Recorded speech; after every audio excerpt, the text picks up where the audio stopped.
프랑스가 무릎을 꿇었습니다. 빵의 종주국이 자국 대회에서 3위로 추락했습니다. 우승은 대한민국. 심사위원 전원이 기립박수를 쳤습니다. 하지만 진짜 충격은 따로 있었습니다. 35년 경력 프랑스 최고 장인이 한국 빵을 맛보고 내뱉은 한마디. 이건 빵이 아닙니다.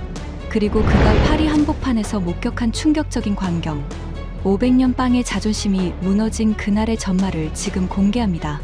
시작하기 전 구독과 좋아요, 그리고 대한민국 화이팅 댓글로 한국을 응원해주세요.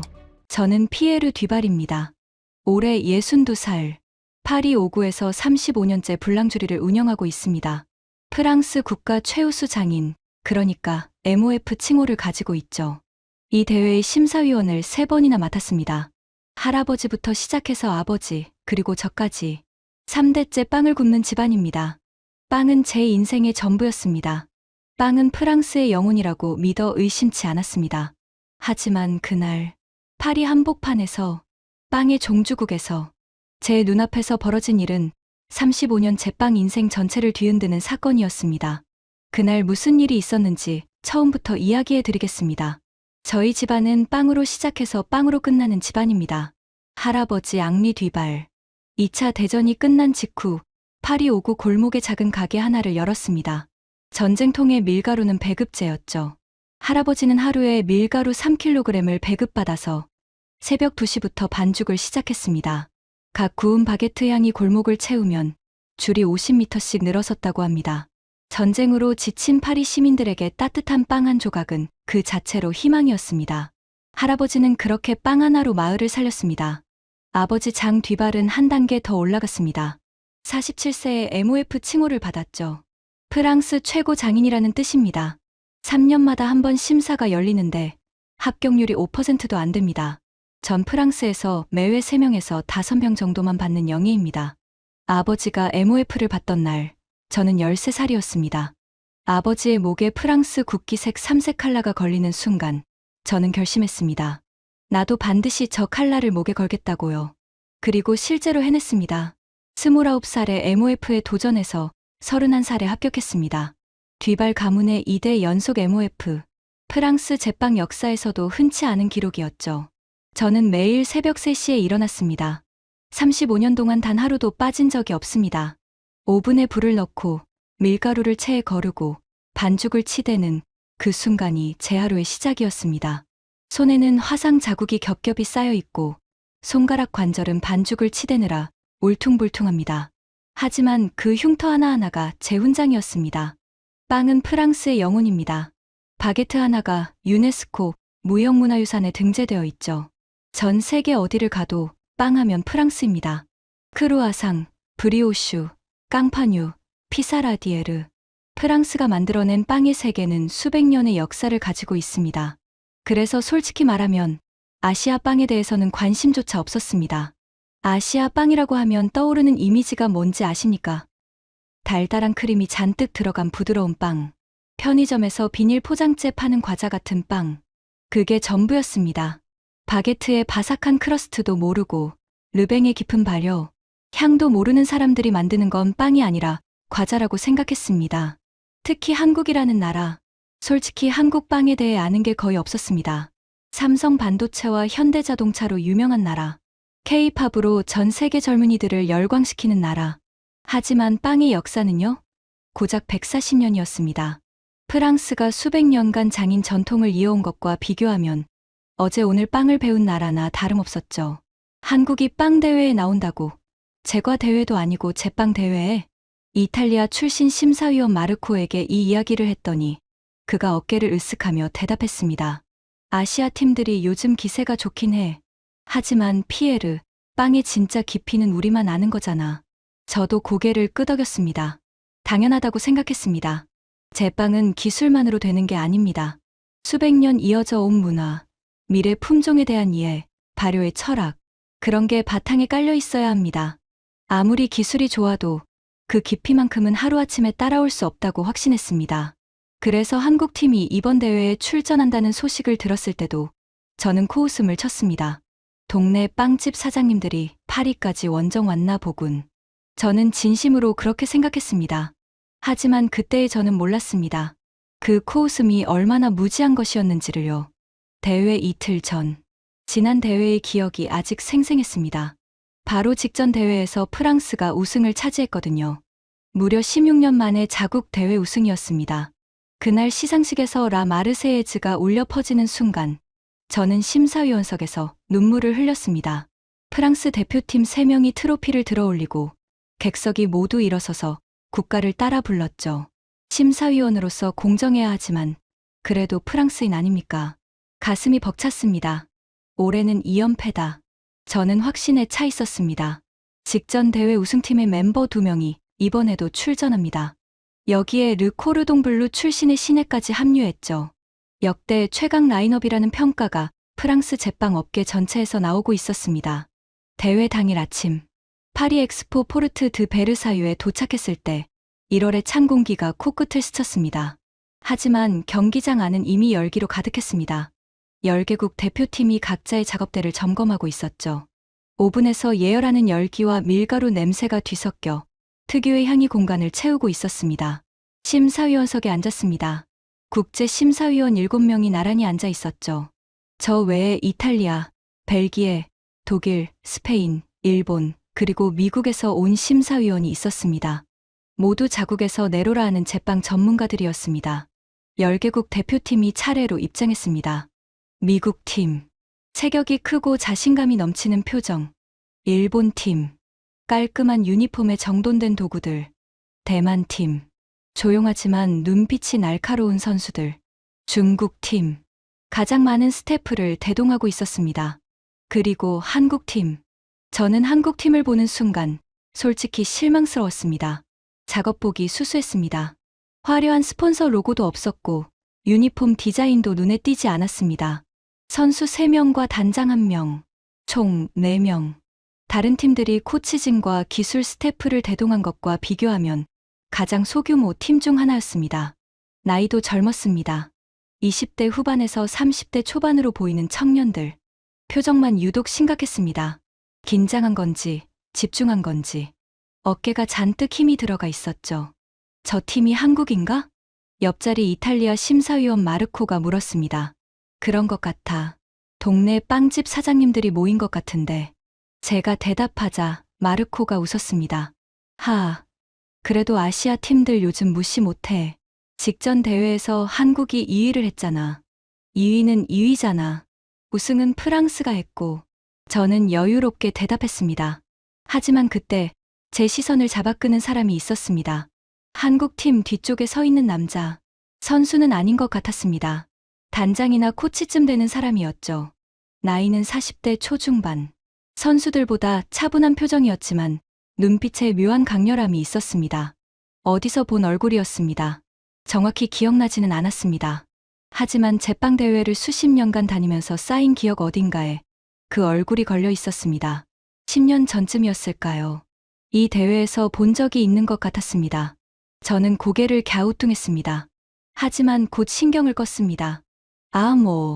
대수롭지 않겠지. 경기장 스피커에서 카운트다운 안내가 흘러나왔습니다. 제21회 쿠프 디 몽드 드 라블랑 주리. 8시간 경연을 시작합니다. 호각 소리가 울렸습니다. 10개국 대표팀이 일제히 작업을 시작했습니다. 밀가루가 공중에 흩뿌려지고 반죽기가 돌아가기 시작하고 오븐에 불이 들어왔습니다. 저는 심사위원석에 깊숙이 앉아 팔짱을 끼웠습니다. 여유롭게 각 팀의 작업을 관찰하기 시작했죠. 프랑스 팀은 역시나 정교했습니다. 바게트 반죽의 가수율부터 남달랐죠. 안심하며 고개를 끄덕였습니다. 그리고 슬쩍 한국팀 쪽을 봤습니다. 한국팀의 작업대에 이상한 재료들이 놓여 있었습니다. 검은색 액체가 담긴 병, 노란 가루, 처음 보는 곡물. 밀가루 옆에 놓인 그것들은 제가 35년간 제빵을 하면서 한 번도 본 적 없는 것들이었습니다. 저게 뭐지? 저는 속으로 중얼거렸습니다.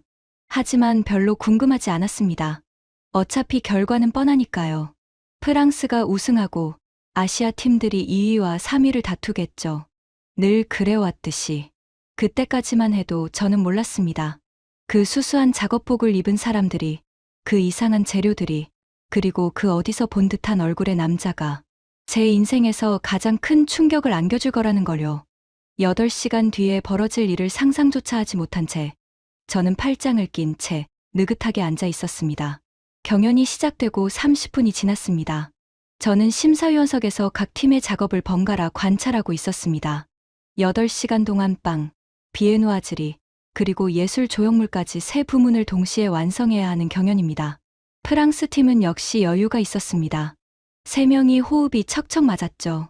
반죽을 나누고 성형하고 오븐에 넣는 동작 하나하나가 물 흐르듯 자연스러웠습니다. 저는 프랑스 팀을 보며 안심했습니다. 그리고 한국 팀 쪽으로 시선을 돌렸습니다. 처음에는 그냥 가볍게 훑어보려는 것이었습니다. 하지만 한국 팀의 작업대에 놓인 재료들이 다시 눈에 들어왔습니다. 아까 봤던 검은색 액체. 가까이에서 보니 한약 같은 냄새가 희미하게 퍼지고 있었습니다. 노란 가루는 향신료 같은 것이었고 그 옆에는 이름 모를 곡물 가루가 3종류나 놓여 있었습니다. 저게 빵 재료라고? 저는 속으로 코웃음을 쳤습니다. 빵은 밀가루, 물, 소금, 이스트.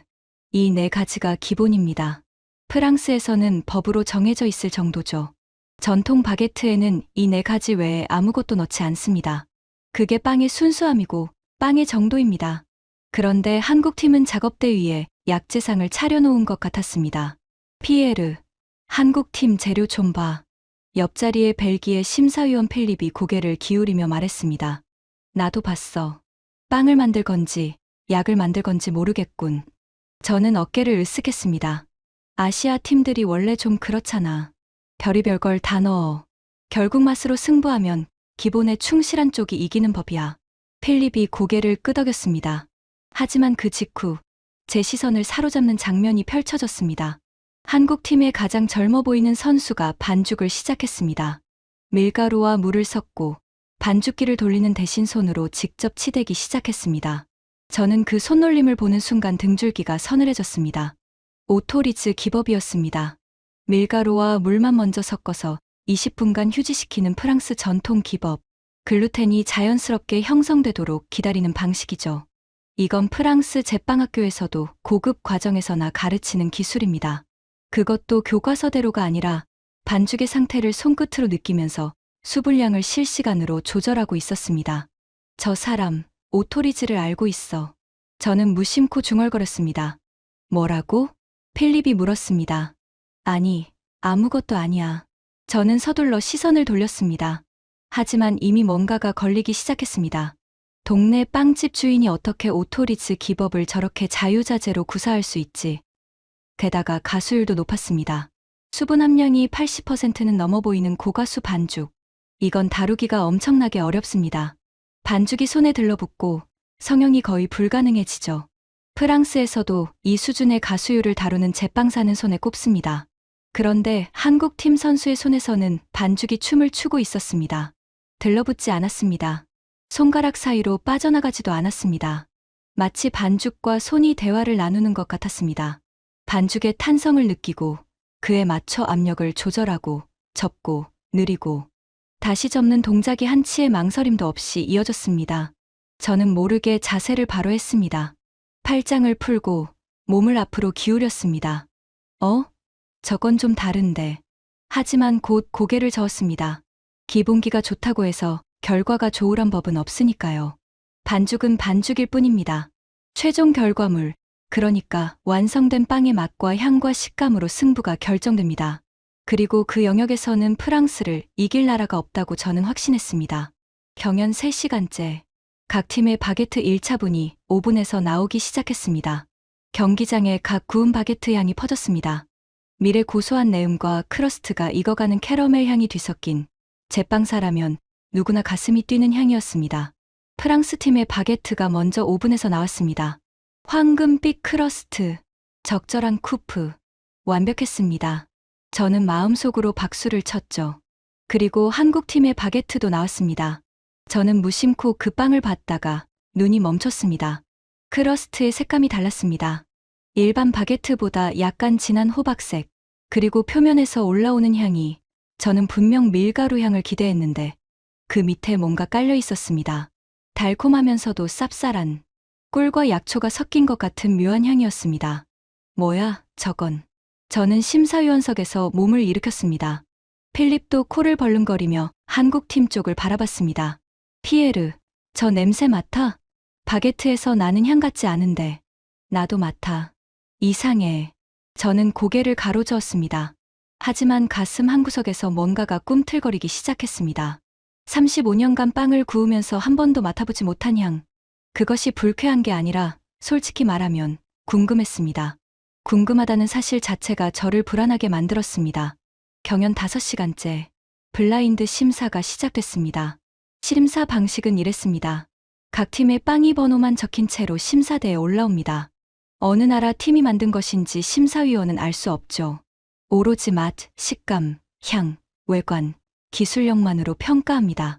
이것이 쿠프 디 몽드의 공정함을 보장하는 핵심 장치입니다. 심사대 위에 빵들이 나란히 놓였습니다. 바게트 부문부터 시작이었죠. 저는 한 번부터 순서대로 심사를 시작했습니다. 한 번 바게트, 크러스트가 균일하고 쿠프가 정확했습니다. 밀향이 풍부하고 기공이 고르게 분포되어 있었죠. 좋아. 이건 80점대 중반. 프랑스나 벨기에 팀일 거라고 추측했습니다. 3번 바게트. 성형은 깔끔한데 크러스트가 살짝 두꺼웠습니다. 식감이 약간 질겼죠. 일본이나 미국 팀인가. 70점대 후반을 줬습니다. 5번 바게트가 제 앞에 놓였습니다. 잘라보니 기공이 불규칙했습니다. 큰 기공과 작은 기공이 자연스럽게 섞여 있었죠. 이건 고가수 반죽의 특징입니다. 수분이 많을수록 기공이 크고 불규칙해집니다. 하지만 그 불규칙함이 계산된 것처럼 아름다웠습니다. 코를 가까이 대봤습니다. 밀가루 향 아래에 뭔가 깔려 있었습니다. 아까 경기장에서 맡았던 그 향이었습니다. 달콤하면서 쌉쌀한 약초 같은 향. 한 입 베어 물었습니다. 저는 그 순간 씹는 동작이 멈췄습니다. 크러스트가 바삭하게 부서지면서 입안에 퍼지는 첫 번째 맛은 익숙한 밀의 고소함이었습니다. 하지만 그 뒤를 따라오는 두 번째 맛이 저를 완전히 얼어붙게 만들었습니다. 혀 위에 감기는 깊은 감칠맛. 달콤하면서도 따뜻한, 마치 겨울밤에 따뜻한 차를 마시는 것 같은 여운이 입안 전체에 퍼졌습니다. 35년간 수만 개의 빵을 먹어봤습니다. 하지만 이런 맛은 처음이었습니다. 손에 들고 있던 펜이 떨렸습니다. 점수를 적어야 하는데 손이 움직이지 않았습니다. 이건 빵이 아니야. 저는 속으로 중얼거렸습니다. 빵이 아니라고 말한 건 형편없다는 뜻이 아니었습니다. 제가 알고 있던 빵의 범주를 완전히 벗어난 무언가였기 때문입니다. 빵이면서 빵이 아닌 것. 프랑스도 아니고 아시아도 아닌 어디에도 없던 새로운 것이었습니다. 옆에서 이탈리아 심사위원 마르코가 같은 빵을 맛보고 있었습니다. 그의 표정을 봤습니다. 눈이 크게 떠져 있었습니다. 입안에서 빵을 천천히 굴리고 있었고 고개가 아주 조금씩 끄덕여지고 있었습니다. 마르코가 저를 돌아봤습니다. 피에르, 5번 먹어봤어? 지금 먹고 있어. 대단하지 않아? 이 풍미가 뭐야? 밀가루에서 나올 수 있는 맛이 아닌데. 저는 대답하지 않았습니다. 대답할 수가 없었습니다. 대단하다고 인정하는 순간 제가 35년간 믿어온 모든 것이 흔들릴 것 같았기 때문입니다. 나쁘지 않아. 겨우 그렇게만 말했습니다. 마르코가 고개를 갸우뚱했습니다. 제 표정에서 뭔가를 읽은 것 같았지만 더 이상 말하지 않았습니다. 비에누아즐이 심사로 넘어갔습니다. 크루아상, 브리오슈 계열의 빵들이죠. 이 분야야말로 프랑스의 독보적 영역입니다. 버터의 풍미를 살리면서 겹겹이 층을 만들어내는 기술. 이건 수백 년의 전통 없이는 절대 따라올 수 없는 분야라고 저는 믿었습니다. 8번 크루아상이 제 앞에 놓였습니다. 갈라보는 순간 숨을 삼켰습니다. 벌집 구조가 완벽했습니다. 겹겹이 쌓인 층이 너무 얇지도 너무 두껍지도 않게 균일하게 형성되어 있었습니다. 버터의 향이 풍부하면서도 느끼하지 않았고 바삭하면서도 속은 촉촉했습니다. 저는 속으로 생각했습니다. 이건 프랑스 팀이다. 이 정도 크루아상은 프랑스가 아니면 나올 수 없어. 하지만 나중에 번호가 공개됐을 때 8번은 한국 팀이었습니다. 그 사실을 알게 된 순간 저는 펜을 내려놓았습니다. 손가락 끝이 차가워지는 것을 느꼈습니다. 한국 팀이 크루아상을 이렇게 만든다고? 35년 경력의 MOF 제빵사가 프랑스 팀이라고 확신한 크루아상을 한국의 동네 빵집 주인이 만들었다는 사실. 그 충격은 단순히 잘 만들었네를 넘어서는 것이었습니다. 제가 틀렸을 수도 있다는 가능성을 처음으로 마주한 순간이었습니다. 하지만 저는 고개를 저었습니다. 아니야. 아직 예술 부문이 남았잖아. 빵의 진짜 깊이는 기술이 아니라 철학이야. 예술 조형물에서 프랑스가 보여줄 거야. 기다려봐. 저는 스스로를 다독이며 점수표에 숫자를 적어 넣었습니다. 하지만 손끝이 미세하게 떨리고 있다는 걸 저 자신만 알고 있었습니다. 경연 6시간째 예술빵 조형물 작업이 본격적으로 시작됐습니다. 이번 대회의 주제는 당신 나라의 위대한 발명품이었습니다. 각 팀이 자국을 대표하는 발명품을 빵으로 만들어야 하는 부문이죠. 이 부문은 기술력뿐 아니라 창의성, 문화적 깊이, 그리고 스토리텔링까지 평가합니다. 제가 가장 좋아하는 부문이기도 했습니다. 프랑스 팀은 에펠탑을 선택했습니다. 예상대로였죠. 에펠탑이야 프랑스의 상징이니까요. 설탕 세공으로 철골 구조를 정밀하게 재현하고 밀가루 반죽으로 파리의 거리 풍경을 만들어가고 있었습니다. 기술적으로 흠잡을 데 없었습니다. 미국 팀은 전구를 선택했습니다. 일본 팀은 신칸센, 대만 팀은 주판을 현대적으로 재해석한 조형물을 만들고 있었죠. 한국 팀의 작업대를 봤습니다. 커다란 설계도가 펼쳐져 있었습니다. 배 모양의 스케치, 선체에 뾰족한 돌기들이 빼곡하게 그려져 있었고 뱃머리에는 용의 머리 같은 것이 달려 있었습니다. 저건 뭘 만드는 거야? 독일 심사위원 한스가 고개를 기울이며 물었습니다. 글쎄, 배 같은데 동양의 전통 선박인가? 저는 대수롭지 않게 대답했습니다. 그때 한국 팀 단장이 선수들에게 지시를 내리는 소리가 들렸습니다. 한국어라 알아듣지는 못했지만 목소리에 담긴 확신과 에너지가 느껴졌습니다. 세 선수가 동시에 고개를 끄덕이고 각자의 파트를 시작했습니다. 한 명은 선체 구조를 담당했습니다. 밀가루 반죽을 길게 밀어서 선박의 뼈대를 만들기 시작했죠. 두 번째 선수는 설탕 세공으로 선체 표면의 돌기들을 하나하나 제작했습니다.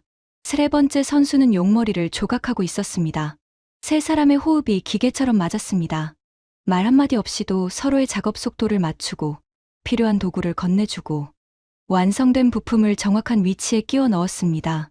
마치 수백 번 리허설한 것 같은 일사불란한 움직임이었습니다. 저는 시계를 봤습니다. 경연 시간이 2시간 남았습니다. 저 속도로 완성이 가능한가? 저는 의문이 들었습니다. 예술 조형물은 보통 4시간 이상 걸리는 작업입니다. 한국 팀은 2시간 안에 마무리해야 하는 상황이었죠. 프랑스 팀의 에펠탑은 이미 70% 이상 완성된 상태였습니다. 하지만 한국 팀의 속도가 점점 올라가기 시작했습니다. 선체가 형태를 갖추기 시작하자 제 눈이 점점 커졌습니다. 밀가루 반죽으로 만든 판재들이 겹겹이 쌓여 올라가는데 그 곡선이 아름다웠습니다. 매끄럽지만 힘이 있는 곡선. 배의 선체가 물살을 가르는 듯한 역동성이 밀가루 반죽에서 느껴졌습니다. 설탕으로 만든 돌기들이 선체에 하나씩 박히기 시작했습니다. 가까이서 보니 몸 모양이었습니다. 선체 전체에 날카로운 쇠못이 빼곡하게 박힌 배. 적의 접근을 막기 위한 것 같았습니다. 저건 군함인가? 군함 맞는 것 같아. 꽤 무시무시한 디자인이야. 마르코가 흥미로운 표정으로 말했습니다. 경연 종료 40분 전. 한국 팀의 조형물이 거의 완성됐습니다. 높이 1m가 넘는 거대한 전투함. 선체에는 쇠못이 빼곡하고 뱃머리의 용이 입을 벌리고 있었습니다. 그리고 선체 전체를 검은 빛이 감돌면서도 광택이 나는 반죽이 감싸고 있었습니다. 아까 봤던 검은 액체가 반죽에 섞인 것이었습니다. 그 순간 저는 심사위원석에서 자리를 일으켜야 했습니다. 가까이서 보고 싶다는 충동을 참을 수가 없었습니다. 조형물 앞에 섰습니다. 각 구운 빵 향과 설탕 캐러멜 향이 뒤섞여 올라왔습니다. 하지만 그 밑에 깔린 약초 향. 달콤하면서도 깊은 그 향이 코끝을 간지렸습니다. 이건 대체 무슨 배야? 저는 한국 팀 단장에게 다가가 물었습니다. 단장이 영어로 대답했습니다. 거북선입니다. 16세기 한국의 전투함이죠. 지붕에 쇠못을 박아서 적이 올라타지 못하게 한 세계 최초의 철갑선입니다. 세계 최초의 철갑선이라고? 네. 이 배가 일본 함대 수백 척을 상대로 단 한 번도 패배하지 않았습니다. 저는 잠시 말을 잃었습니다. 빵으로 만든 전투함. 그것도 세계 최초의 철갑선. 단순한 장식품이 아니라 자국 역사에 대한 자부심과 이야기가 담겨 있었습니다. 프랑스 팀의 에펠탑을 돌아봤습니다. 기술적으로는 훌륭했습니다. 하지만 에펠탑은 매년 누군가가 만들어 오는 소재였습니다. 새로움이 없었죠. 반면 한국팀의 거북선은 처음 보는 것이었습니다. 이 대회 34년 역사에서 아무도 보여주지 못한 이야기였습니다. 그리고 그 이야기가 빵의 재료와 결합되어 있었습니다. 검은 반죽은 한국 전통 약재로 색을 낸 것이었고, 선체의 질감은 한국산 쌀가루를 섞어 만든 것이었죠. 기술이 아니라 문화를 담았구나. 저는 속으로 인정할 수밖에 없었습니다. 마르코가 제 옆에 서서 한국팀의 거북선을 바라보고 있었습니다. 그가 조용히 말했습니다. 피에르, 솔직히 말할게. 나는 올해 예술 부문 최고작이 한국이라고 생각해. 심장이 쿵 내려앉았습니다. 아직 채점 안 했잖아. 너무 일찍 판단하지 마. 판단이 아니야. 느낌이야. 이건 빵이 아니라 작품이야. 독일 심사위원 한스도 다가와서 거북선을 보더니 말없이 고개를 끄덕였습니다. 스페인 심사위원 카를로스도 팔짱을 풀고 한국팀 쪽을 주시하고 있었습니다. 심사위원 7명 중 적어도 3명이 한국팀에 감탄하고 있었습니다. 저는 심사위원석으로 돌아가며 생각했습니다. 설마 프랑스가 질 수도 있는 건가? 아니야. 총점이다. 총점. 바게트와 비에누아즈리에서 프랑스가 앞설 거야. 예술 부문에서 좀 밀리더라도 총점에서는 프랑스가 이긴다. 분명히. 하지만 가슴이 두근거리고 있었습니다. 팔짱을 다시 꼈지만 아까처럼 여유롭지 않았습니다. 팔짱이 아니라 자신을 붙잡고 있는 것에 가까웠습니다. 경연 종료까지 30분. 경기장의 타이머 카운트다운 소리가 울렸습니다. 경연이 끝났습니다. 8시간의 사투. 10개국 대표팀이 만들어낸 빵과 비에누아즈리와 예술 조형물이 심사대 위에 나란히 놓였습니다. 경기장에는 각 구운 빵 향과 설탕, 캐러멜 향, 그리고 10개국의 각기 다른 향신료 향이 뒤섞여 묘한 공기를 만들어내고 있었습니다. 심사위원 7명이 별도의 심사실로 이동했습니다. 블라인드, 채점 결과를 집계하는 시간이었습니다. 방 안에는 침묵이 흘렀습니다. 각자 채점표를 제출하고 집계를 기다렸습니다. 저는 속으로 계산하고 있었습니다. 바게트 부문에서 프랑스가 1위일 거라고 확신했습니다. 비에누아즈리도 프랑스가 강하죠.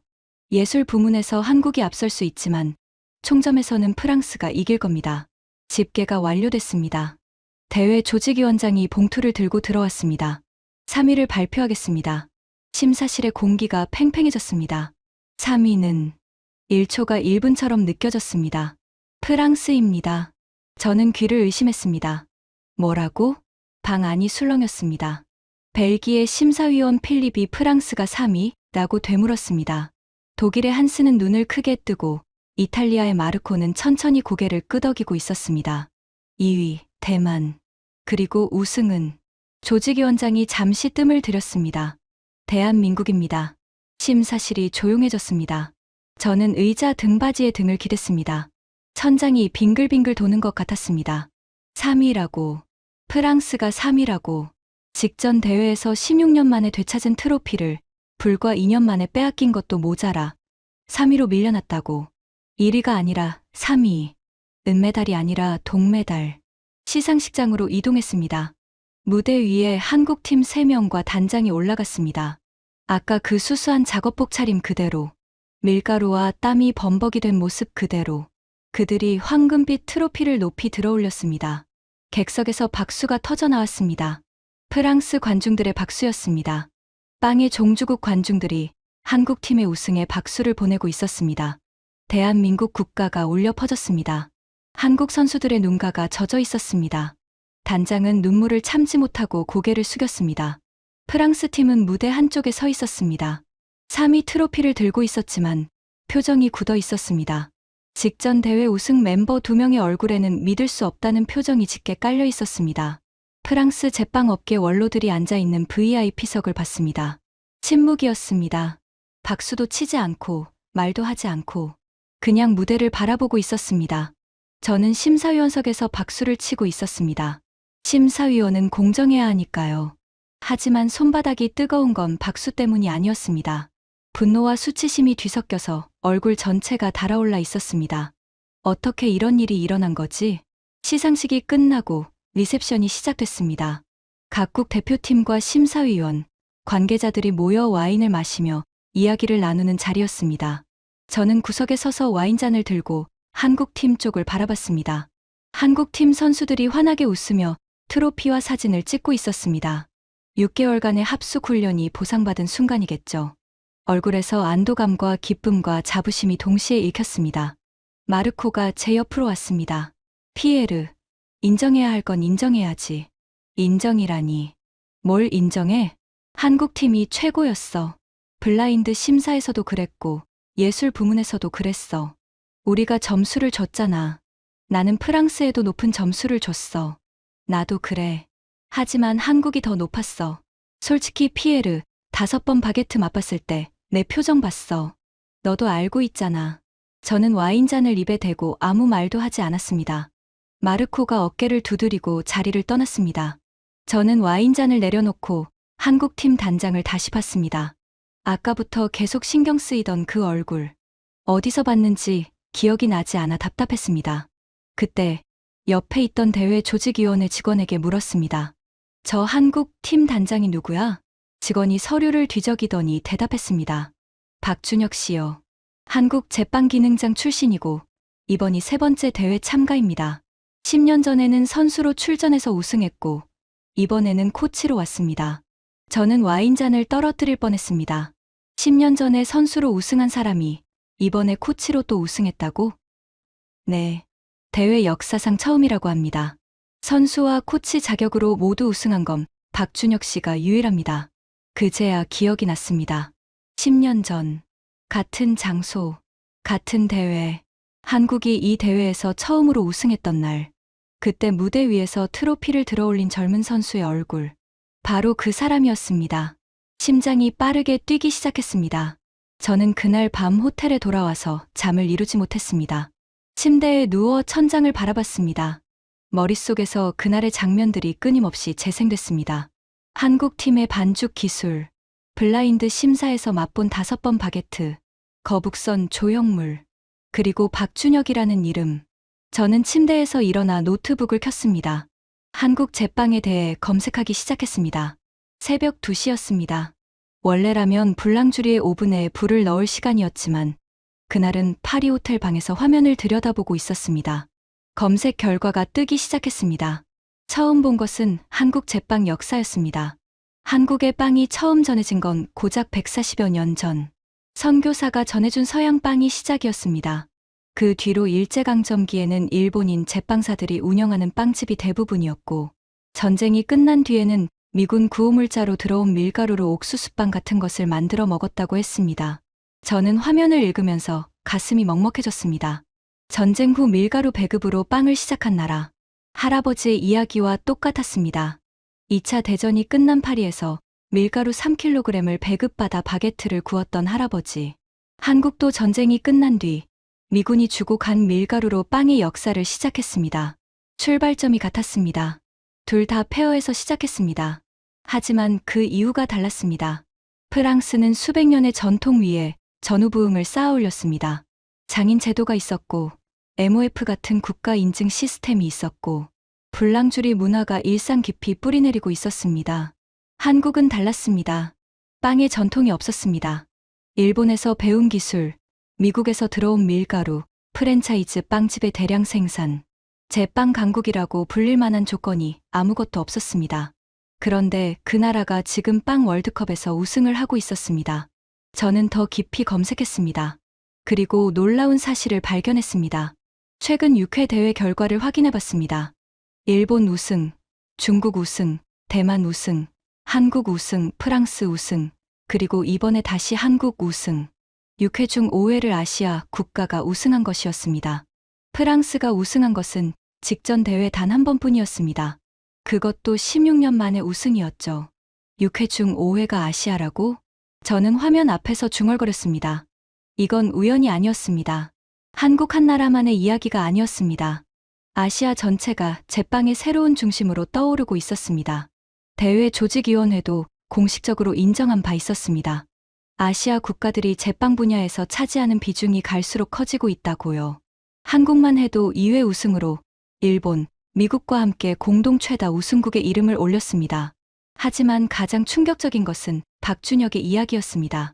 10년 전 첫 우승 당시 한국팀은 겨우 6개월 합숙 훈련으로 대회에 출전했습니다.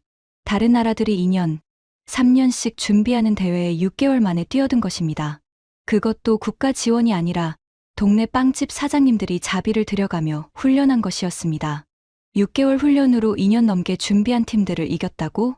저는 화면에서 눈을 떼지 못했습니다. 새벽 4시가 넘었습니다. 창밖으로 파리의 새벽이 밝아오고 있었습니다. 센강 위로 회색빛 하늘이 펼쳐지고 멀리서 아침을 준비하는 불랑주리의 불빛이 하나둘 켜지기 시작했습니다. 저는 할아버지를 떠올렸습니다. 전쟁 직후 밀가루 3kg으로 바게트를 굽던 할아버지. 그리고 한국의 전쟁 직후 미군 밀가루로 처음 빵을 배운 사람들. 출발점은 같았습니다. 하지만 140년 만에 그 나라는 500년 전통의 프랑스를 넘어섰습니다. 저는 노트북을 덮었습니다. 손이 떨리고 있었습니다. 분노 때문이 아니었습니다. 할아버지와 아버지에게서 물려받은 자부심이 그 뿌리부터 흔들리고 있었기 때문입니다. 밀가루 3kg으로 마을을 살린 할아버지의 빵. 그 빵의 정신이 프랑스에만 있다고 믿었습니다. 하지만 같은 정신이 지구 반대편에도 있었습니다. 폐허에서 시작해서 아무것도 없는 곳에서 무언가를 만들어내는 그 집념. 그것은 프랑스의 전유물이 아니었습니다. 하지만 인정하기가 어려웠습니다. 3대째 이어온 자부심을 하룻밤 만에 내려놓을 수는 없었습니다. 아직 인정할 준비가 안 됐습니다. 하지만 무시할 수도 없었습니다. 그래서 저는 한 가지 결심을 했습니다. 직접 확인해보자. 한국의 빵이 정말로 제가 느낀 그 수준인지, 대회장에서만 빛나는 일회성인지, 아니면 진짜 실력인지, 제 눈으로 직접 보겠다고요. 그런데 그 직접 확인이 생각보다 가까운 곳에서 가능하다는 걸 저는 아직 몰랐습니다. 파리 한복판에서요. 몇 시간이나 잤을까요? 창밖이 밝아져 있었습니다. 샤워를 하고 옷을 갈아입고 호텔을 나섰습니다. 1월의 파리는 회색빛이었습니다. 하늘도 회색, 건물도 회색, 생강 위에 내려앉은 안개도 회색이었죠. 하지만 제 머릿속은 어젯밤의 충격으로 아직 뜨겁게 달아올라 있었습니다. 카페에 들어가 에스프레소를 시켰습니다. 뜨거운 커피를 한 모금 마시며 핸드폰으로 뉴스를 확인했습니다. 프랑스 제빵 업계의 뉴스가 쏟아져 있었습니다. 쿠프 디 몽드, 한국 2회 우승으로 공동 최다 우승국 등급. 아시아의 시대, 최근 6회 중 5회 석권. 프랑스, 직전 대회 우승에서 3위로 추락. 기사 하나하나가 가슴에 못을 박는 것 같았습니다. 프랑스 제빵 전문지에서도 한국팀의 우승을 대서특필하고 있었습니다. 독일의 베이킹 앤 비스킷, 미국의 킹, 아서 베이킹 같은 해외 전문 매체들도 일제히 한국의 우승을 보도하고 있었죠. 저는 커피잔을 내려놓고 한숨을 쉬었습니다. 그때 핸드폰에서 한 가지가 눈에 들어왔습니다. 한국 제빵 관련 기사를 읽다가 파리바게뜨라는 이름이 나온 것입니다. 파리바게뜨. 이 이름은 알고 있었습니다. 한국의 프랜차이즈 빵집이죠. 이름부터가 파리의 바게트를 흉내낸 것 아닙니까? 프랑스 제빵사 입장에서 보면 솔직히 우습다고 생각했습니다. 한국 빵집이 파리라는 이름을 달고 있다니. 빵을 배운 적도 없는 나라에서 빵의 종주국수도 이름을 상호에 붙이다니. 그런데 기사 내용이 달랐습니다. 파리바게뜨가 파리에 매장을 운영하고 있다는 것이었습니다. 파리에? 진짜? 저는 눈을 비비고 다시 읽었습니다. 파리바게뜨가 프랑스 파리에 7개 매장을 운영 중이라고 했습니다. 파리뿐 아니라 전 세계 15개국에 700개가 넘는 해외 매장을 가지고 있다고요. 15개국, 700개 매장. 해외 매출만 6,500억 원. 숫자가 눈앞에서 아른거렸습니다.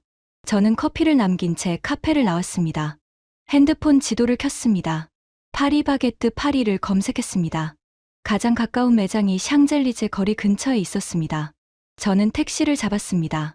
15분 뒤 파리바게뜨 매장 앞에 섰습니다. 유리 창문 너머로 매장 안이 보였습니다. 깔끔한 인테리어, 진열대에 가지런히 놓인 빵들, 크루아상, 바게트, 페이스트리, 그리고 한국식 빵들이 나란히 놓여 있었습니다. 하지만 제 시선을 사로잡은 건 빵이 아니었습니다. 줄이었습니다. 파리 시민들이 줄을 서 있었습니다. 아침 8시. 추운 1월의 파리 거리에서 프랑스 사람들이 한국 빵집 앞에 줄을 서고 있었습니다. 젊은 사람들이 많았습니다. 20대, 30대 파리지엔과 파리지엔느들이 핸드폰을 보면서 차례를 기다리고 있었죠. 다리에 힘이 빠지는 것을 느꼈습니다. 파리에서, 빵의 수도 파리에서, 골목마다 수백 년 전통의 불랑주리가 있는 이 도시에서 프랑스 사람들이 한국 빵집 앞에 줄을 서고 있다고. 저는 매장 안으로 들어갔습니다. 따뜻한 공기와 함께 빵향이 밀려왔습니다. 프랑스 불랑주리의 향과는 달랐습니다. 밀가루의 고소함에 더해서 달콤하고 부드러운 향이 층층이 깔려 있었습니다. 버터향, 크림향, 그리고 어딘가 익숙한 그 약초향까지. 진열대를 둘러봤습니다. 크루아상이 있었습니다. 갈라보니 겹이 선명했습니다. 바게트도 있었습니다. 크러스트가 바삭했죠. 그리고 그 옆에 한국식 빵들이 놓여 있었습니다. 소보로빵, 단팥빵, 크림치즈빵. 처음 보는 형태의 빵들이었지만 하나같이 정성이 느껴지는 모양새였습니다. 프랑스식 빵과 한국식 빵이 같은 진열대에 나란히 놓여 있었습니다. 저는 크루아상 하나와 한국식 소보로빵이라는 것을 하나 샀습니다. 매장 한쪽 테이블에 앉아서 크루아상을 먼저 먹었습니다. 나쁘지 않았습니다.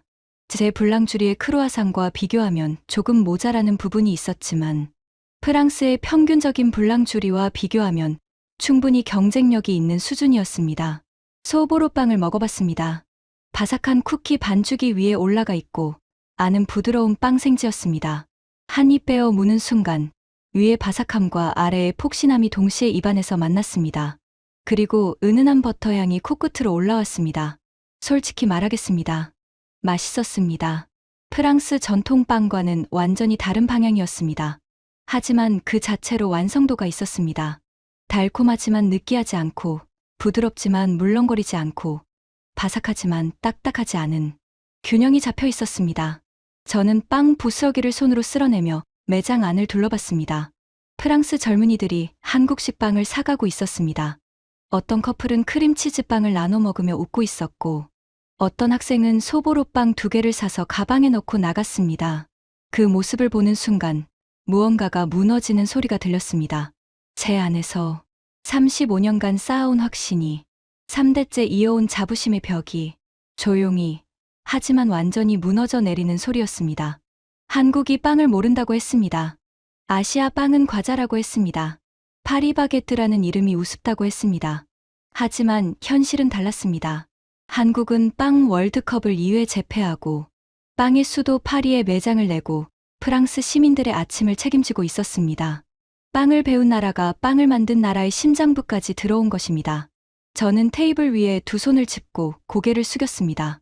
제가 틀렸습니다. 완전히, 철저하게 틀렸습니다. 매장을 나와 파리 거리를 걸었습니다. 센강을 따라 천천히 걸으며 생각했습니다. 1월에 찬바람이 볼을 스쳤지만 머릿속은 뜨거웠습니다. 할아버지가 생각났습니다. 전쟁 직후 밀가루 3kg으로 바게트를 구웠던 할아버지. 피에르, 빵은 기술이 아니야. 진심이야. 먹는 사람을 생각하는 마음이 빵에 들어가는 거야. 아버지가 생각났습니다. MOF 칭호를 받고도 매일 새벽 3시에 오븐 앞에 섰던 아버지. 최고의 빵은 아직 굽지 않은 빵이야. 어제보다 나은 빵을 내일 구우면 돼. 저는 3대째 그 가르침을 따라왔습니다. 진심으로 빵을 만들고 어제보다 나은 빵을 굽기 위해 노력했습니다. 그런데 한국의 제빵사들도 똑같은 일을 하고 있었습니다. 동네 빵집 주인들이 자비를 들여 6개월간 합숙하며 세계 대회를 준비했습니다. 새벽부터 밤까지 반죽을 치대고 오븐 앞에서 빵을 구웠습니다. 국가 지원도 없고 화려한 시설도 없고 수백 년의 전통도 없었습니다. 있는 것은 오직 빵에 대한 진심뿐이었습니다. 할아버지의 밀가루 3kg과 다를 게 없었습니다. 빵에 대한 진심은 국적이 없었습니다. 센강 위로 아침 햇살이 비치기 시작했습니다. 회색이던 파리의 하늘에 금빛이 스며들었습니다. 저는 걸음을 멈추고 강물을 바라봤습니다. 140년. 한국의 빵 역사가 고작 140년이라고 무시했습니다. 하지만 생각해보면 140년 동안 폐허에서 출발해 세계 정상에 오른 것입니다. 전통이 없었기에 오히려 틀에 갇히지 않았고 역사가 짧았기에 오히려 누구보다 빠르게 배우고 성장했습니다. 쌍화탕을 바게트에 넣는 발상, 강황가루로 크러스트의 색감을 바꾸는 시도, 전통이 있었다면 절대 하지 않았을 도전들을 한국은 거침없이 해냈습니다. 빵을 배우던 나라가 빵의 새로운 가능성을 열어젖힌 것입니다. 저는 핸드폰을 꺼내 항공권을 검색했습니다. 파리에서 서울, 직항 11시간. 한국에 가봐야겠다고 생각했습니다. 대회장에서 본 것만으로는 부족했습니다. 한국의 동네 빵집. 그 수수한 작업복의 제빵사들이 매일 아침 어떤 빵을 굽고 있는지, 파리바게뜨 말고도 한국의 골목골목에 어떤 빵집들이 있는지 직접 보고 싶었습니다. 아니, 보고 싶은 게 아니었습니다. 배우고 싶었습니다. 62세. MOF. 3대째 불량제. 그런 저가 한국에 가서 빵을 배우겠다고요? 일주일 전에 저였다면 코웃음을 쳤을 겁니다. 하지만 지금은 달랐습니다. 진짜 장인은 배움을 멈추지 않는 사람이라고 아버지가 말했습니다. 저는 항공권을 예약했습니다. 다음 달 서울행. 예약 확인 화면을 보며 저는 오랜만에 가슴이 뛰는 것을 느꼈습니다. 새로운 빵을 만날 수 있다는 설렘이었습니다. 35년 제빵 인생에서 이런 설렘은 아주 오랜만이었습니다. 센강 위로 햇살이 반짝였습니다. 저는 다시 걸어갔습니다. 할아버지의 불랑주리 쪽으로. 내일도 새벽 3시에 일어나 오븐에 불을 넣을 것입니다. 하지만 이제 그 빵 안에는 프랑스 500년의 전통만이 아니라 한국에서 배워올 새로운 것들이 함께 섞일 것입니다. 빵을 배우던 나라가 빵을 가르치는 나라가 됐습니다. 그리고 빵의 종주국은 그 사실을 인정하는 용기를 가져야 했습니다. 그날 파리의 아침은 제 인생에서 가장 아름다웠습니다. 지금까지 프랑스 3대째 제빵 장인이 경험한 충격적인 이야기였습니다. 빵을 배우던 나라가 빵을 가르치는 나라가 된 대한민국. 이 이야기가 자랑스러우셨다면 주변에 널리 공유해 주세요. 우리가 몰랐던 대한민국의 저력을 더 많은 분들이 알 수 있도록요. 구독과 좋아요, 그리고 알림 설정까지 부탁드립니다. 지금까지 감동날다였습니다. 감사합니다.